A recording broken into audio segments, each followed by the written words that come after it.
কাকদ্বীপে একটি রাষ্ট্রায়ত্ত ব্যাংকে এক গ্রাহক টাকা জমা দিতে গেছিলেন। ব্যাগে ছিল টাকা, তিনি ছিলেন লাইনে দাঁড়িয়ে। তার ব্যাগ থেকে ব্যাগ কেটে টাকা নিয়ে হাওয়া। ওই দেখুন, ক্লোজ সার্কিট ক্যামেরায় কিন্তু সেই ফুটেজ ধরা পড়েছে, সেই ছবি, যে সময় টাকা ব্যাগ থেকে নিয়ে নেওয়া হচ্ছে। 1,27,000 টাকা ছিল ব্যাগের মধ্যে। 90,000 টাকা চুরি হয়ে গেল এর থেকে। ব্যাগ কেটে কিভাবে হাত সাফাই হলো দেখলেন? আমার সঙ্গে অর্পণ রয়েছেন। অর্পণ, আইডেন্টিফাই করা গেছে, এখনো পর্যন্ত চিহ্নিত করা গিয়েছে? মাফ করবেন, বিশ্বজিৎ হালদার আমার সঙ্গে রয়েছেন। বিশ্বজিৎ, এখনো পর্যন্ত চিহ্নিত করা গিয়েছে যে এই কাজ কার? হ্যাঁ, দেখো, গতকাল বিকালের ঘটনা।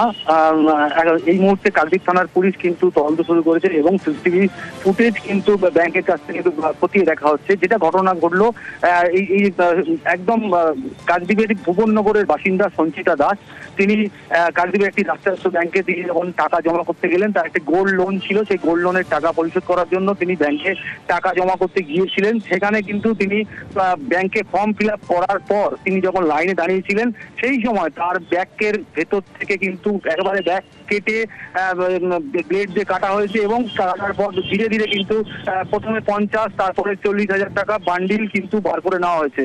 এই বিষয়ে তিনি যখন ব্যাংকের মধ্যে ছিলেন, সেই সময় কিন্তু ঘটনা ঘটছে এবং সেই সময় সিসিটিভি ফুটেজও সামনে এসছে। এবং এই যে ঘটনা যখন ঘটলো, তখন কিন্তু তারা ব্যাংকের ভেতরে যারা ছিলেন তাদেরকে যখন অভিযোগ করছিলেন, তারা কোনো ব্যবস্থা গ্রহণ করেনি। শেষমেশ কিন্তু কাকদ্বীপ থানায় দ্বারস্থ হয়েছেন। কাকদ্বীপ থানার পুলিশ কিন্তু ইতিমধ্যেই তদন্ত শুরু করেছে এই ঘটনা নিয়ে। ধন্যবাদ।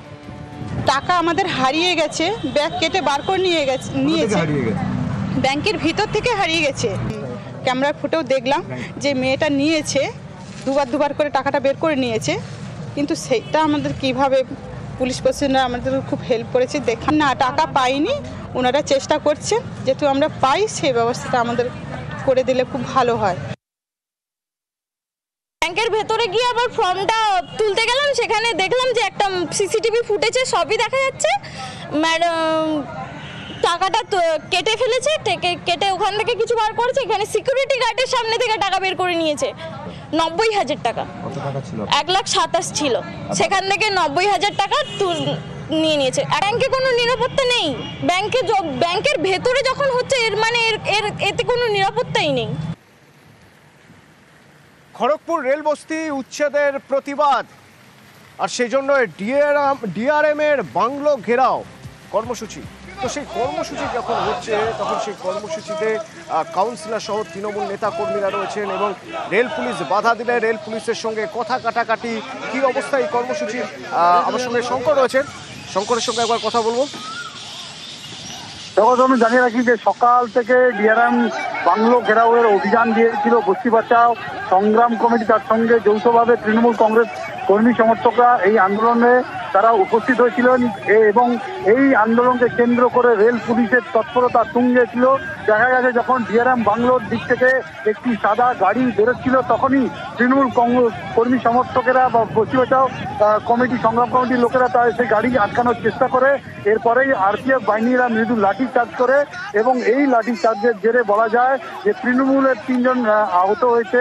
তার মধ্যে রোহান দাস কাউন্সিলর এবং যুব তৃণমূল কংগ্রেসের সহসভাপতি অসিত পাল এবং রাজ্যের মহিলা নেত্রী হেমা চৌবে আহত হয়েছে। তার মধ্যে সব থেকে বেশি চোট পেয়েছেন অসিত পাল, তাকে খড়গপুর মহকুমা হাসপাতালে ভর্তি করা হয়েছে। ইতিমধ্যেই যা তৃণমূলের তরফ থেকে জানানো হয়েছে যে এই যে সুষ্ঠুভাবে তারা এই আন্দোলন করতে এসেছিলেন, প্রতিবাদ জানাতে এসেছিলেন ও বস্তি উচ্ছেদের প্রতিবাদ, আর তাতে যে আরপিএফ বাহিনী যেভাবে লাঠি চালিয়েছে, তারা সন্ধ্যা থেকে বিভিন্ন জায়গায় তারা প্রতিবাদ জানাবে। ইতিমধ্যেই যারা তৃণমূল কংগ্রেসের তরফ থেকে জানানো হয়েছে, তারা আপাতত এই বাংলো ঘেরাও অভিযান থেকে সরে যাচ্ছে। কিন্তু এবং তারপর সন্ধ্যাবেলা তাদের কর্মসূচি রয়েছে। ধন্যবাদ। আজকে সকাল থেকে আমরা শান্তিপূর্ণভাবে আন্দোলন করছিলাম, আমাদের আন্দোলন চলছিল, শান্তিপূর্ণভাবে আন্দোলন চলছিল। সেক্ষেত্রে আমরা মহিলারা এদিকে বসেছিলাম। এডিআরএম এর গাড়ি বেরোনোর সময় আমরা গাড়ি আটকাতে গেলে ডিআরএম এর গাড়ি আটকাতে গেলে আমাদেরকে আরপিএফ লাঠিচার্জ করেছে। আমরা এই শান্তিপূর্ণ আন্দোলনে পুলিশের এই আরপিএফ এর এই লাঠিচার্জকে আমরা তীব্র ধিক্কার দেই। জগন্নাথ দেবের স্নানযাত্রার পর একদিন অন্তরালে থাকবেন জগন্নাথ দেব। রথযাত্রার আগের দিন ফের খুলবে মন্দির। পঙ্কজ আমাদের প্রতিনিধির সঙ্গে কথা বলবো। পঙ্কজ, অর্থাৎ রথযাত্রার একেবারে প্রস্তুতি শুরু হয়ে গেল, একটু যদি আমাদের ছবিটা ব্যাখ্যা করো। দেখো মিমি, তোমাকে জানিয়ে কি, যেখানে অক্ষয় জগন্নাথ ধাম রয়েছে, জগন্নাথ মন্দির রয়েছে, তার উদ্বোধন হয়েছে। সেই উদ্বোধনের পরেই কিন্তু যে চৈত্রকরণী পূজা, প্রথম কিন্তু জগন্নাথ স্নানযাত্রা শুরু হবে, অর্থাৎ রথযাত্রা শুরু হওয়ার আগে যে স্নানযাত্রা, সেই কিন্তু স্নানযাত্রা শুরু হবে। ইতিমধ্যে শুরু হচ্ছে মন্দির থেকে বিগ্রহ আসা, যেখানে জগন্নাথ, বলরাম, সুভদ্রা প্রথমে এসছে সুদর্শন, তারপরে কিন্তু বলভদ্র, তারপরে সুভদ্রা এবং জগন্নাথ আসছে। তারপরে বলভদ্র এই সুরে দেখানোর চেষ্টা করবো যে বলভদ্র আসার পরে কিন্তু যেখানে সুভদ্রা এসছেন এবং এখন জগন্নাথ দেব আসছেন, সেখানে কিন্তু প্রশাসনের মাধ্যমে এখানে তোমাকে জানিয়ে কি যে খোল কীর্তনের মাধ্যমে এই মহেন্দ্রক্ষণের শুভ সূচনা হয়েছে। ইতিমধ্যে যে আসছেন জগন্নাথ দেব,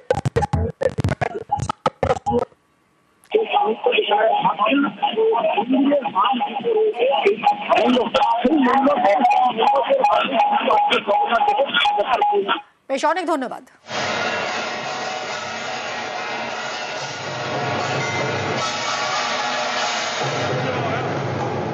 নিউজ 18 বাংলার খবরের জের অবশেষে তৈরি হচ্ছে কংক্রিটের ব্রিজ।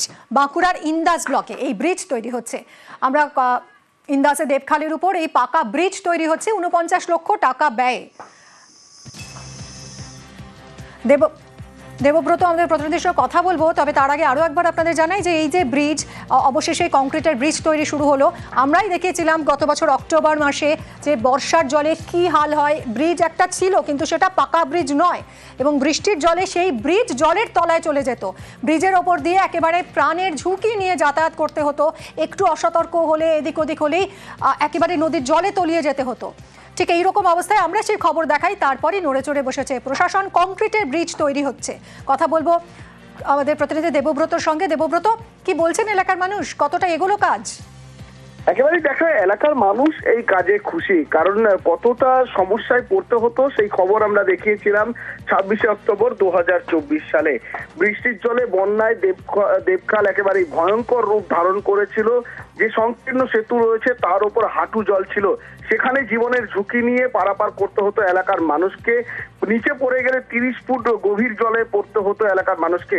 স্বাভাবিকভাবে আতঙ্ক ছিল, এলাকার মানুষের দাবি ছিল যাতে সরকার সেখানে একটি কংক্রিটের সেতু তৈরি করে দেয়, বড় ব্রিজ তৈরি করে দেয়। অবশেষে নিউজ 18 বাংলার সেই খবরের জেরে নড়েচড়ে বসে প্রশাসন। ইতিমধ্যেই বাঁকুড়া জেলা পরিষদের পক্ষ থেকে প্রায় 49 লক্ষ টাকা বরাদ্দ করা হয়েছে এবং সেই কাজ ইতিমধ্যে শুরু হয়েছে। যুদ্ধকালীন তৎপরতায় ব্রিজের কাজ তৈরি হচ্ছে। ইতিমধ্যে যে প্লেয়ারের কাছে